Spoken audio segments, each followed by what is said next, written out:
Hello students, today I will teach you Parliamentary Government and the Union Executive, lesson number 3, Civics. So, first of all I want to say you that India is a vast country with a rich diversity. It would have been difficult for a single government to administer a country as vast as India smoothly. Therefore, our constitution provided for two governments, one at the state level and one at the center. Now, it is a question, why a parliamentary form of government? Following the British pattern, the Constitution of India has adopted both at the union and state levels the parliamentary form of government with ministerial responsibility resting with the popular house. If the government loses the support of the legislature, it has to resign.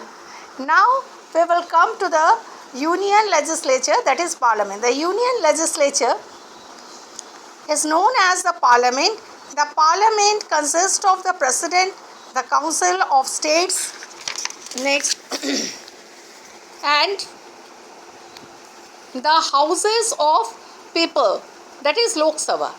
The Rajya Sabha is also known as the upper house and the Lok Sabha is known as the lower house. The parliament has to meet at least twice in a year. The Lok Sabha or the lower house consists of representatives directly elected by the people on the basis of universal electoral franchise. Even though it is called the lower house, it is more powerful because in it resides the will of the people. Now, composition of Lok Sabha, the constitution prescribed a maximum of 550 directly elected members for the Lok Sabha. Out of this, not more than 530 members are chosen by direct election from constituencies in the state. Not more than 20 representatives are chosen from the union territories. Now, the eligibility criteria to be a member of the Lok Sabha. He or she must be a citizen of India. He or she must be at least 25 years of age, and he or she must not be bankrupt or mentally unsound. He or she must not hold any government jobs. Now, the election. People choose their representative through the election. For the purpose of the elections, the territory is divided into areas called constituencies.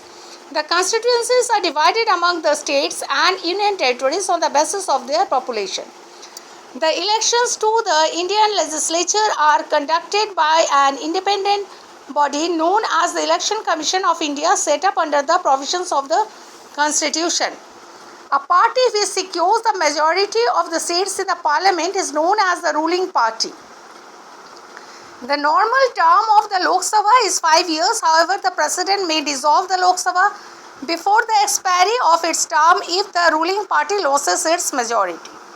The newly elected members elect from among themselves a presiding officer called the speaker, a deputy speaker who carries out the proceeding of the house in the absence of the speaker is also elected.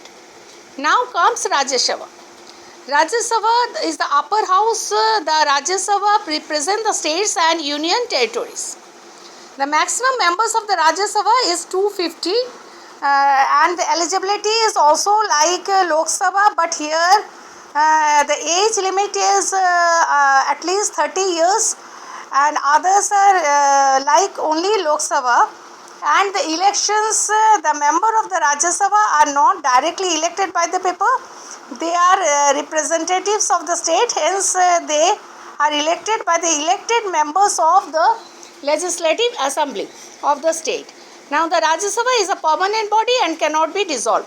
The Vice President is the ex officio chairman of the Rajya Sabha. He presides over the meeting of the Rajya Sabha and regulates its proceedings. The Rajya Sabha elects one of its members as deputy chairman who discharges the functions of the chairman in his absence. Now, next the rest. Thank you.